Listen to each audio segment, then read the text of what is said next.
Hello, and welcome to the Imposter Syndrome Network podcast, where everyone belongs, especially if you think you don't. My name is Chris Grundeman, and I'm here as ever with my partner in imposterism, Zoe Rose. Heyo. This is the Becca Chambers episode, and I think you're going to love it. Today's episode is another in our now becoming an informal series of tech-adjacent stories. Becca is a dynamic marketing, communications, and brand leader. She crafts transformative programs that shape compelling narratives, amplify brand visibility, and champion thought leadership through creative activations and innovative storytelling. We've invited her on the show today for two reasons. One, although working in marketing, Becca does also work in technology. She spent 15 years in cybersecurity communications, including everything from public companies to new upstarts, mid and large stage, startup ventures, and PE-backed firms. She's really seen it all when it comes to the world of security, and was even one of the first marketers talking about zero trust a decade or so ago. And two, Becca is a neurodiversity advocate, a writer, speaker, and mentor on the topic of neurodiversity in the workplace, which we think fits right in with our mission and many of the conversations we have here on the show. Hi, Becca. Would you like to introduce yourself a bit further to the Imposter Syndrome Network? Hello. Thank you for having me. I'm super excited to be here. I think you summarized pretty well what I've been up to, but I think the neurodiversity piece plays such an important role in kind of my career journey generally. So I love that the Imposter Syndrome podcast is talking about neurodiversity, because I don't think that you can decouple those two things. And I think the imposter syndrome is just kind of a narrative throughout my career. So I'm very happy to be here. Thank you for having me. Awesome. Yeah. Well, let's just dive right in. As we've talked about a couple times already, so one of the reasons we've invited you on the show here is that you're an active and vocal neurodiversity advocate. So I want to start there. But perhaps first you can tell us what neurodiversity means and maybe also why it's important to you. Like, why is it so important to you to be such a strong advocate? Yeah. So I have ADHD, which is considered a neurodivergence. And just so that we're all speaking kind of the same language, neurodiversity as a term describes what is the natural variation in how human brains function. So traditionally, neurodiversity has been thought of as a disorder, attention deficit hyperactivity disorder, ADHD, autism spectrum disorder, ASD, and then other things like dyslexia, dyscalculia, dyspraxia, Tourette syndrome, sensory processing disorders, things like that, plenty of other things. And you don't actually even have to have a formal diagnosis to be considered neurodivergent. But the neurodiversity movement itself is advocating a shift in thinking away from this as being a disorder and more celebrating just the fact that this is a more unique way of thinking, right? A different way of thinking, and that there are very important skills that come along with people with neurodivergent brains. So 20% of the population is thought to be neurodivergent in some way, which is 1 in 5 people. And my favorite thing to quote when I talk about this is 20% of the population is neurodivergent. That's twice the number of people that are left-handed. And that's 20 times the number of people that have red hair by some estimates. So we might be divergent, but we're not that divergent, right? Like, we're still 1 in 5 people. So I'm kind of on a mission to change this thought of it being a disorder, because just like a minority of the population is left-handed, they're not disordered, right? They're just left-handed people trying to live in a right-handed person's world, which is kind of hard because you need to have different tools and you need to figure out workarounds to things because people aren't keeping you in mind when they're creating the world and whatever. And I think of neurodiversity kind of in that same way. It is just a natural part of the human experience. And there are now research-backed evolutional reasons for people to be neurodivergent. And so I think as a society, we're kind of at that place where we're getting past if you have ADHD, it must mean that you're flaky or dumb or, lazy. Or if you have autism spectrum disorder, you are unemotional and you don't care about people. Like, all of that is just crap. It's not true. How do we get past the stigma part and to the awareness of neurodiversity is actually pretty awesome, and maybe it's a good thing, and maybe we should be leaning into it and trying to embrace neurodiversity, especially in the workplace, but also in school and just in life. As you can tell, I'm clearly very passionate about this, but that's kind of my neurodiversity definition spiel, because I think it gives it a little bit of context of why it's it's not a divergence, right? It's just a thing that exists. It just made me laugh a little bit whilst you were talking, because you're like, oh, like left-handed people living in a right-handed world. I live in the Netherlands and I'm really short. So going shopping for me is like such a nightmare because everything is at the top of the shelf. That's so funny because I'm 6 feet tall. So I totally feel the opposite pain of that, of being this large person in a regular person-sized world. Yeah. Clearly you need to come here because you would fit right in. Yes. I'm pretty sure that's where my tall ancestors came from, to be honest. So yeah. Probably. But no, I really like that. And also I work in security and there is a high percentage of neurodiverse people. And maybe in a population in general, it might be that 20% you said. But from my experience with, in my personal self, I'm also neurodivergent, but from my experience of working with my colleagues, it's quite a high percentage of people. No question. And I actually, we're going to talk about career journey, right? I'm positive that why I am successful is because I worked in cybersecurity filled with neurodivergent people, right? If I worked in finance or healthcare, they'd have been like, who is this weird lady trying to come in here and, shake things up while she's like bouncing around the room? In cybersecurity, it's like it was founded by misfits, right? So embrace the weirdos. And you're totally right. I mean, if it's 50% neurodivergent, even that would seem low, right? And it's like the entire neurodivergent spectrum. It's not just the ADHD kids, right? It's not just the autistic kids. It's not just the dyslexic kids. It's all of us kind of together in this funny, weird industry, which I love because it's all of us kind of trying to figure it out together, right? And I think that's part of why it's so fun. And actually, in the UK, there's an entire agency, cybersecurity spy agency, that recruits just dyslexic people because they're so much better at pattern recognition and being able to look at data and make long-term future predictions for things. So they only recruit dyslexic people. How badass is that? Anyway, totally agree with you on the cybersecurity thing. I can't imagine kind of being able to lean into my authentic self in many other industries, especially in tech, really. No, that's true. I was often described when I started as robotic, which was a way of saying I had no emotion, but also bubbly, which don't make any sense. But it's so it's just really fun. Well, I'd like to say that I can seem very extroverted, but I'm actually a very introverted person. So there's this very false kind of, this goes into the imposter syndrome thing, right? It's all about showing up how you think you're supposed to be showing up to try to fake it until you make it. And I think neurodivergent people are doing that every single minute of their lives, every single day. And it's freaking exhausting. But what was the term they use? It's masking, isn't it? I think that's the term. Masking, yes. And I don't think I realized until, I was diagnosed with ADHD in my 20s. And I was textbook ADHD growing up as a kid. All of my report cards are just ADHD symptoms listed out. So it's where was the screening on this? Whatever. But once I was diagnosed with ADHD, I was like, holy shit, my personality is just ADHD symptoms. All of these things that I thought made me so interesting and unique and weird, the things that made me always felt like the weirdo of my friend group, just ADHD symptoms. But it's totally cool. I don't know. I kind of feel like now that I know, I can just lean into it and figure out what are the good things that come with this, right? Which there are a lot. But when you're neurodiverse, you tend to focus on all of the bad, all of the shortcomings versus all of the amazing strengths that come with it. Again, on a mission to change that one neurodivergent brain at a time.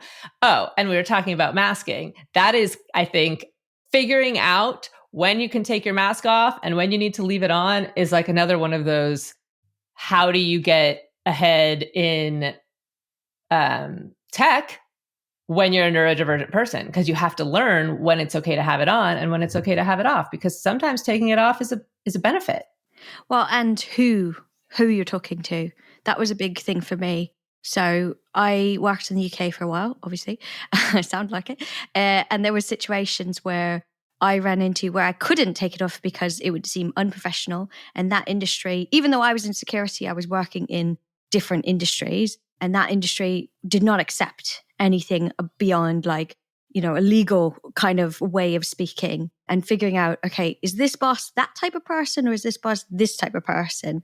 And also being able to read the way they're communicating, because I've worked across multiple different countries, and some countries they're very indirect in their communication, whereas in the Netherlands where I live now, they're very direct, which can often seem like they're mad at you, but they're not. They're just direct. So like figuring out that as well is quite complex, especially when you don't naturally, for me, I don't naturally understand the in between. I always felt like I was reading a script where half of the communication is not included in my script, in the kind of the natural way of things. So I learned to read people a little bit manually, but it became more natural as I got to know it. But I think that skill I had to specifically grow because I just came across as somebody that had no emotion and was always like my brain was out in the world and not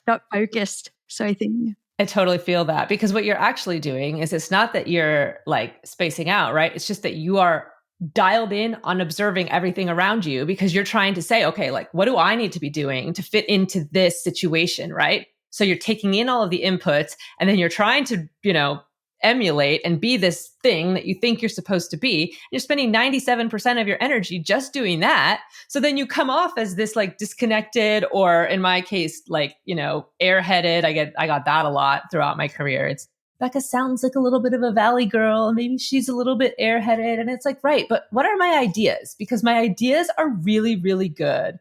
And I just think it's like, how do you have these conversations so that you can disarm people? To your point, people looking at you and saying, oh, well, she seems like whatever. Well, I seem like I'm not paying attention all the time because I'm not making eye contact, or I'm fidgeting, or I'm taking notes, or I'm scribbling while you're talking to me. That means I am paying attention. Like if I'm staring at you in the eyeballs, like guarantee you that half of my attention is just thinking, am I looking at them too much? Do I look weird? Should I look away? Should I look harder? Should I look at their nose? Like, right? And it's such a stupid thing. But when that voice is in my head talking, like whatever you're saying is secondary to that for sure. And what is that? That's masking while you're trying to, I don't even know. That's masking, balanced masking or something, but adaptive masking. Yeah. Adaptive masking. I love that. We should coin that term. I love it. Need a sticker. I also want like bubbly robot stickers now, Zoe. Yes. I don't know what that looks like exactly. I don't know if the robot's in a bubble bath or I don't know, like blowing bubble. I don't know what the form is, but the bubbly robot is sticking with me too. That would be brilliant. I also want that. I love it. I was jokingly thinking, because I'm a brand person, right? And I'm a neurodivergent brand person. So I was thinking of, if I had a podcast, what would I call it? Granted, I will never have a podcast because I don't have the like energy to stick with it I'll be like stoked on it for 6 months and then I'll be done with it, right? So no on the podcast. But I came up with a bunch of really fun names. And actually one of them was the Imposter podcast because I love the imposter syndrome. But what I think I needed to land on is calling it, I don't know if you guys are Warren G fans from back in the 90s, but I wanted to call it Dysregulators because I love the song Regulators, and That's we're great.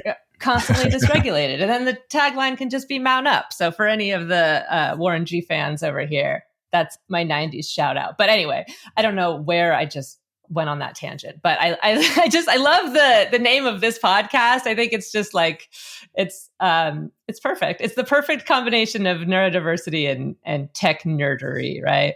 Well, I think one, we have to credit Chris for that because it was 100% his idea, the name. And two, on your point about consistency and keeping on it, we also have to credit Chris for that because I'm in the same boat as you. I can do something and I get super excited. But the consistency thing, I'm one of those people that I get things done like 80, 90%. And that last 10, 20% is a bloody nightmare. Bloody nightmare. It's probably perfectionism too, right? That like you just know that if you finish it, it's not quite ever perfect. So you can't quite ever finish it. Yeah, it's one of my blessings and curses. Totally. But that's where diversity is so important because, having people that can do the 100%, even if it's just the last 10%, they are so valuable in my teams. I was curious. I'm going to let Chris talk eventually, but I was curious about how you got into, like, where did your career start? Because obviously you started not knowing that you have ADHD. I imagine you probably had quite a few challenges there. So how did you actually start? That's a really good question. And I even will go like pre-career. Like I mentioned my school, I was one of those kids who like, I was always the bad kid. I was also the funny kid, right? Because if you're not going to be the smart kid, you're going to be the bad and funny kid. And I was in high school at this very prestigious Bay Area private high school. And I always felt like the dumb kid. Like, how am I just so different than everybody else? Picked a college based on their football program, which was USC, which happens to have like one of the best communication schools in the world. Went there. My friends were like, oh, I'm going to take classes at the Annenberg School for Communication. I'm like, cool, sure, I'll do that too. Whatever, my friends are doing it, I'll do that.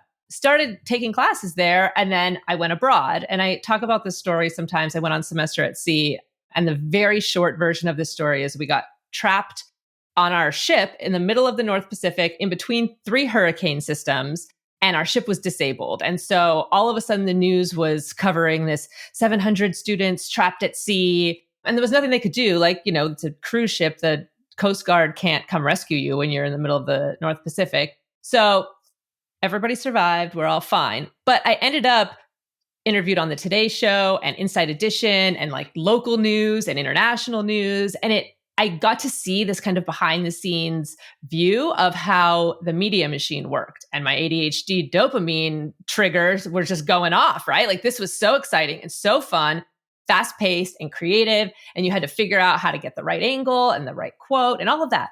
So I went back to school and I was like, all right, good thing I'm here at Annenberg School for Communication. And I actually doubled down and actually started to give a shit about school because suddenly it's something that I was really interested in, right? So I figured out how to I shouldn't say this. I figured out how to game the system in school, which was I went as little as possible to class and then just learned all the stuff myself in the way that I needed to learn it because I couldn't just sit in class and have somebody talk at me. That wasn't how my brain worked. So I figured it out.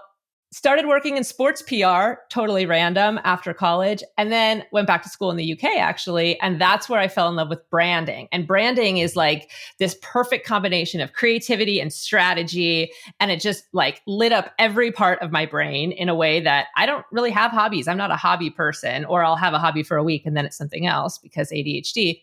But this was something that like never stopped and it never went away. And I finished grad school in the middle of the last recession.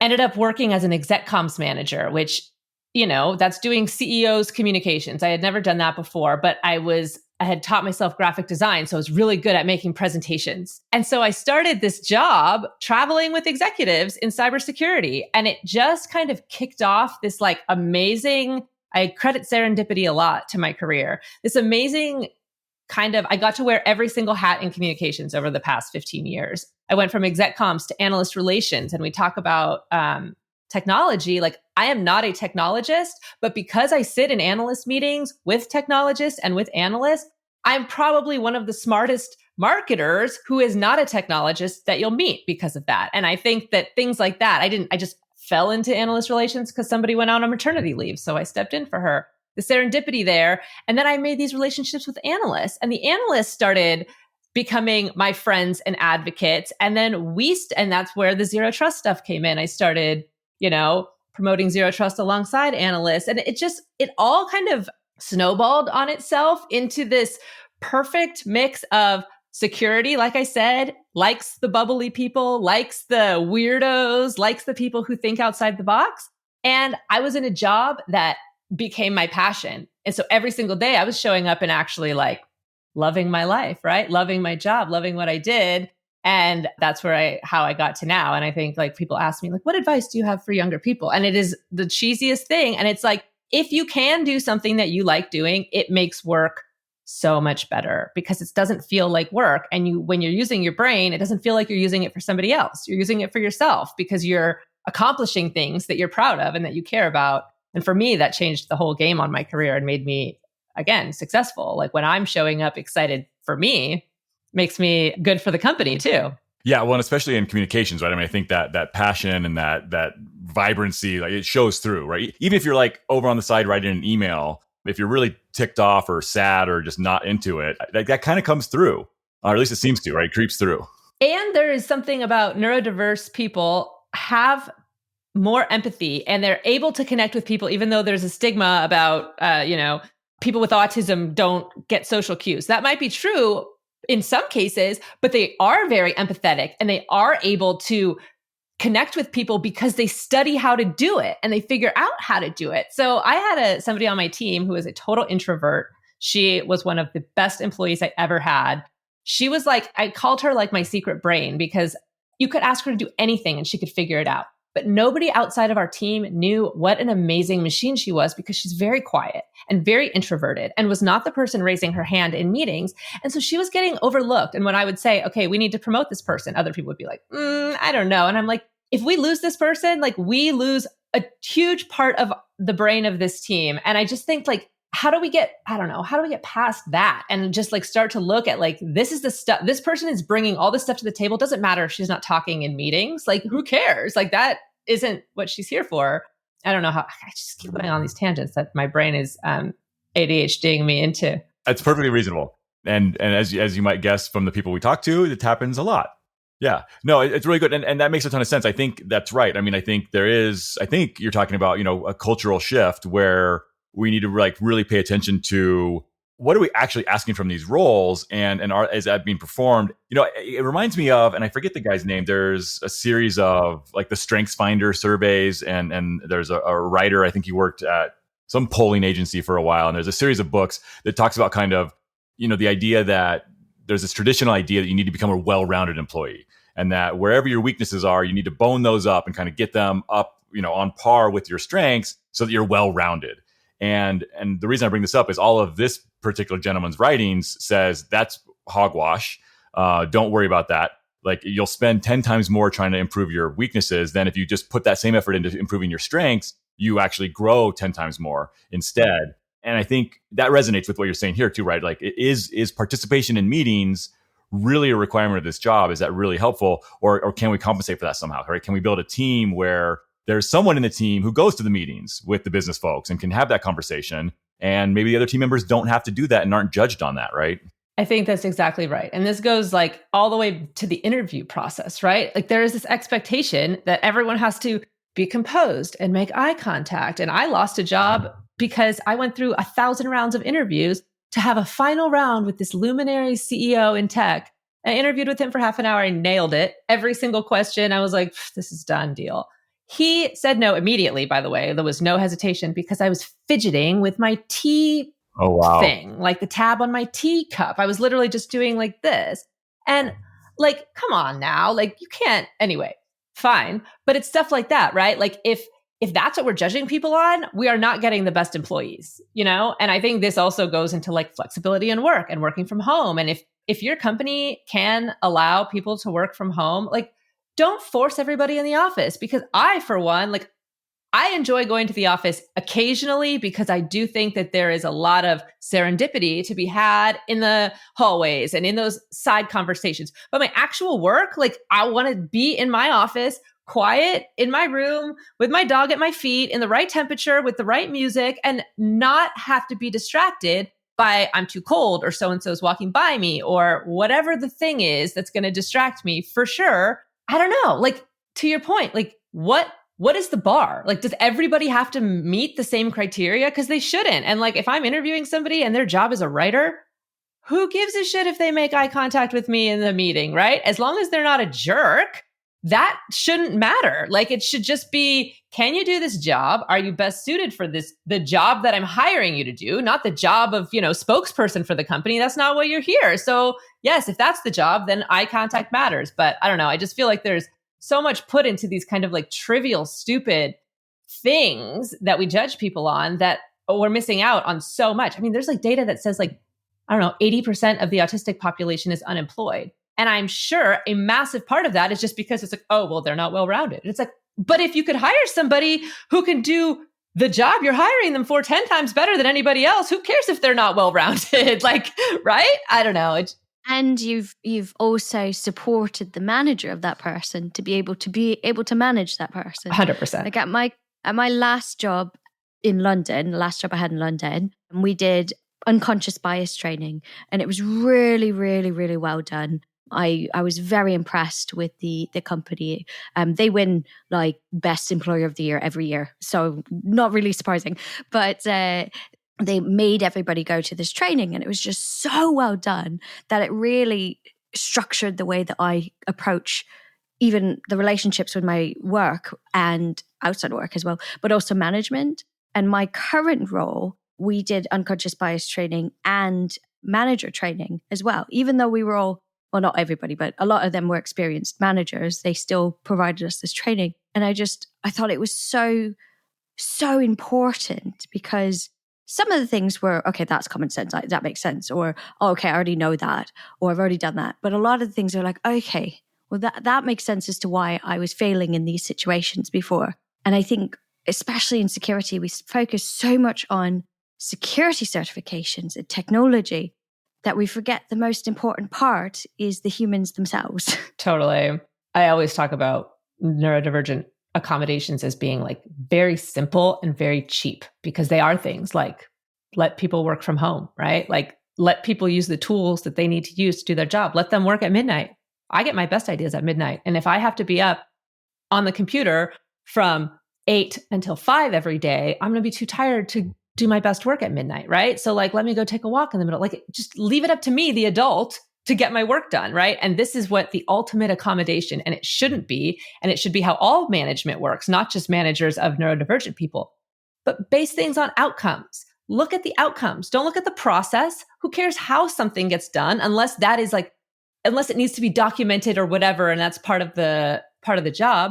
Who cares? Like, I don't care when my team works, as long as like, if we have team meetings, they show up for them, right? But like, do your work when you want, do it how you want, use the tools you want.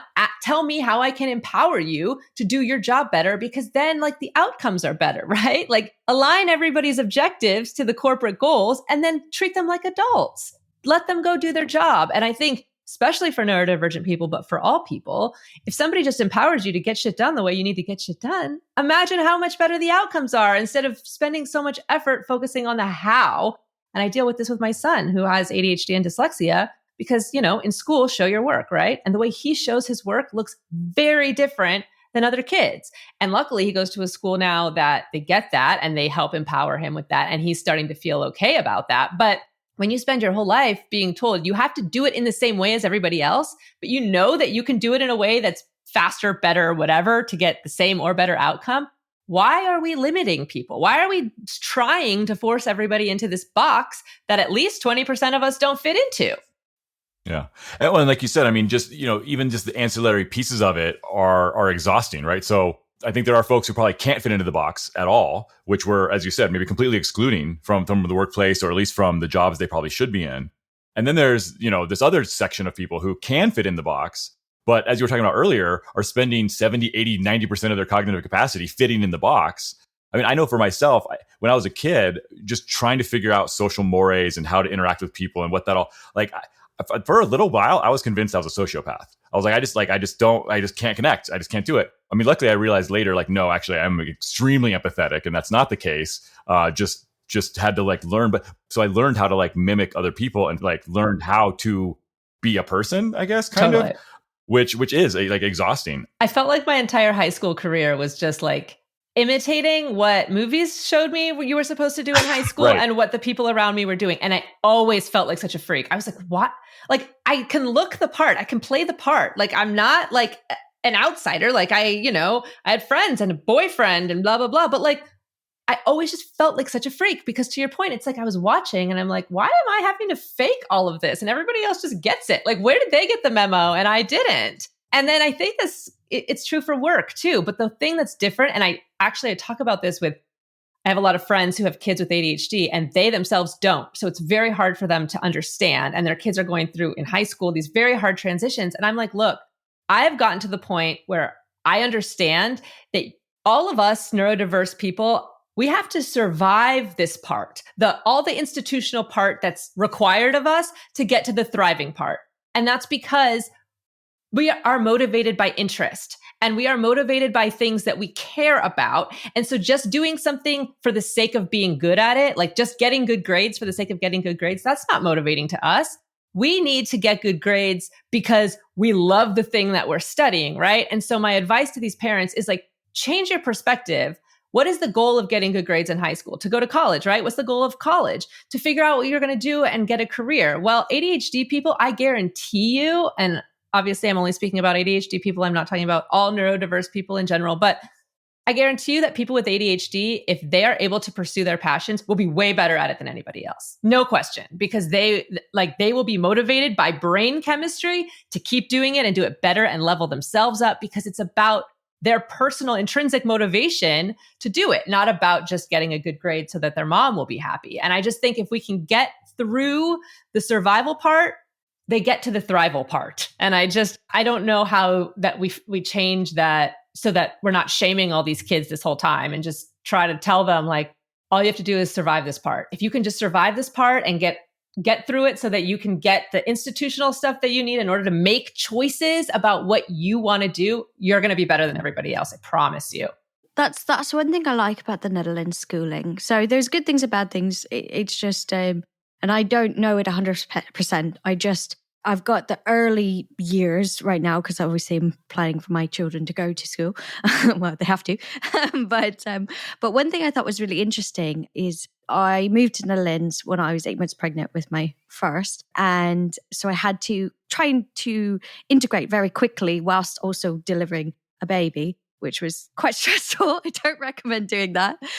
So I reached out to this volunteer organization that connects volunteers with expats to help them integrate and understand the culture here. And so I was speaking to this volunteer lady about schooling because I'm planning for my child. And she was explaining that schooling here is very different than a lot of countries where in most places you're rated on a grade level. You know, your expectation is you want to be the top of the class. You know, you always want to get better. You want to be the best or whatever. But here they look at it, what's the best for the child? So is this child a B child? Like, are they a normal B scored 80s or whatever that is?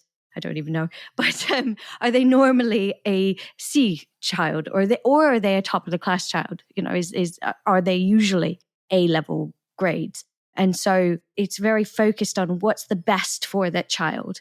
And it's not, we need you to get better scores. It's what is going to make you most effective. And also some of the schools, what I really like is some of the schools that I've been choosing for priority, which one I want her to go to, is they follow this methodology where the child chooses what they want to work on. Project-based learning. Yes. Yeah. And when they want to work on it. And so they have the split class.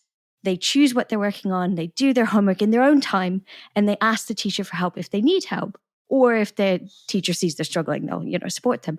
And I wish I had that, I wish I had that growing up. But then when it comes to careers and how that I think is more applicable to maybe our audience is I learn in a very unstructured way. I like having autonomy in my work, but I also like having it in my training. I like to say, I want to take this training. It's not a career or it's not a certification that maybe directly relates to what I'm doing, but I see the benefit of taking this and building this skill that's going to help me. And you might not see that connection, but you still should trust me because you hired me to see that connection makes sense and pay for it so that I can then improve and broaden my skill set. Totally. I mean, think about dyslexic people. They are never going to be the best readers in the room. So why would we have them spend all of their effort on reading? Get them to the level they need to be able to do other things, but have them focus on the other things that they literally see in 3D. So let them go hone those skills and be genius in these other things, like Picasso, dyslexic, right? Richard Branson, dyslexic. He just launched something this week. It's about basically embracing dyslexia and how much it helps everybody, how much it helps society and business and all of these things, because dyslexic brains think in this very unique way. And I think you're right. We're missing out in work and everything if we're having people focus on what we think that they should be focused on, rather than these are your strengths, build on them, or these are the areas that can make you better at your job, build on those, and giving them autonomy. I mean, this goes back to in college. I didn't go to class, but I got straight A's. It's because I had to learn in a different way. And I had to go teach myself and advocate for myself to do that. But in work, it's no different, right? Some people learn everything they know from YouTube. Other people learn from watching their, coworkers. Other people just go and hack it out. I'm a learn by doing person. And I think this goes perfectly into the imposter syndrome podcast kind of theme. Is imposter syndrome, I've come to realize, is just the people who have the balls to learn by doing, right? And it's the people who are brave to go and fake it until you make it, because it's not easy to do that, and just do it and force yourself to do it. And then you learn it and then you get better. And then eventually the imposter syndrome about that thing goes away, and you get it for something else, because you're always leveling up, right? And I think if we could reframe imposter syndrome as me feeling like I'm not good enough for this role into I'm just learning as I do it, and like, good on me for having the guts to do that. Imposter syndrome should be seen as a good thing. And I actually think that about a lot of neurodiversity. If you find out that your kid is dyslexic, the immediate response shouldn't be, oh no. It should be like, sweet, my kid has got all of these amazing abilities that I can't even possibly comprehend. How do we hone that? And I think it's same for work. It's you find the things that employees are good at, that your teammates are good at, the way that you all work best together, and like throw out the playbook, right? And like make it work for you guys, figure out the accommodations. I just think it goes back to awareness. It's not just manager training, it's everybody training. It's understanding that your team is filled with neurodiverse people, whether or not you know it, they are. And how do we all just start to kind of treat each other in a way that assumes neurodiversity, rather than making neurodivergent people always have to advocate for themselves or always have to fake it in a neurotypical world. Yeah, absolutely. Unfortunately, we are about out of time for today. Becca, thanks for coming on. We will have your website and your LinkedIn and also your post, which is this new social network based on news that I just learned about today, in the show notes. I wonder if there's anything else you want to highlight, and maybe actually I'll coach that in. I know you volunteer as the Marketing Communications Committee Chair for the Pancreatic Cancer Action Network. Pancreatic cancer took my dad and a cousin of mine. And I have the gene that, it's more likely that I'll get it. So anyway, that's something that really touches my heart a little bit. And maybe you could give a pointer of where folks can jump in and help out if they were so inclined. Yeah, thank you for bringing that up. I am sorry to hear about your dad. Pancreatic cancer is literally the most horrific disease that I've ever seen in the world. My mom I don't know you ever get over it, but she's survived 8 years, stage 3, which is just unheard of. Her oncologist. That's amazing. Yeah, that's awesome. Her oncologist retired right after her treatment. And she said, my daughter's been asking me for years to ask you, like, how many pancreatic cancer survivors do you have? And he said, now I have one. She's the one. So to your point, Pancreatic Cancer Action Network, it is the place to go if you or a loved one has pancreatic cancer. Like, they are this amazing group, a nonprofit that works it's not just about education and raising money. It's literally about changing outcomes. Like, if you want to get into a clinical trial, they have all the info for that. They have the best doctors. They have every resource. And my mom, the survivor, became the head of the San Francisco affiliate. She kind of feels like, as long as she's working for this cause, like, it is like paying it forward, right? She benefited so much from this group. My whole family did. So I now am the marketing communications chair, because I also feel like if I can just help one person through this horrific journey, it's worth it. And pretty much everyone I know who has had a loved one with pancreatic cancer has lost their loved one within 6 months, right? It is this horrible, fast gut punch. And there needs to be more information and resources and just people out there who give a shit about it, because it does touch so many people. I mean, it's quote unquote rare, but I personally know a handful of people who have died from pancreatic cancer. And then I know another handful of people who have pancreatic cancer. And it's just, it's horrible. Like, I don't know, but thank you for bringing it up. And I feel very passionate about this. So if anybody out there ever wants to talk pancreatic cancer, please reach out to me. Sure. Thank you for that. That's great. And yeah, again, thanks for sharing your story with us, sharing your passion with us. I think this has been an awesome conversation. Thank you also to all of our listeners out there for your time, your attention, and your support. As always, if you found this episode insightful or interesting, or even just entertaining, please consider paying it forward by letting others know about this show and the great guests we have on. Becca, before we totally close out, I do have just one more question for you here. We've covered this a lot, but maybe just to kind of pull something out that you've already said, or maybe it's something new, I don't know. What's the one thing that a manager can do to help make their team, their workplace, their organization more neurodiverse friendly, call it? 2 things. 1, have a conversation about it. Hey guys, I just learned that 20% of the population may be neurodivergent. And I just want you all to know that I want to talk about it. And I want to, be open about this. I want to create a safe space. And if anyone wants to chat with me, feel free to reach out to me. Let's open up a dialogue. I think just saying, I know this is a thing and I want to support you. If you are neurodivergent, come and talk to me, makes a huge difference. And I know this personally because I've had people tell me that, how much it makes a difference just hearing somebody say, I want to talk about it. 2, outcomes-based everything. Base people's accomplishments on the outcomes that they're producing, not how they're doing it, not the way it looks. The process shouldn't matter. It should matter of, are they reaching their goals? Are they producing what they're set out to produce? And not like, does it look the same way that everybody else does their process? And I think that that should be true of everybody, not just neurodivergent people, but it is outcomes-based management. Awesome. Well, thank you again so much. And we will be back next week. Thank you.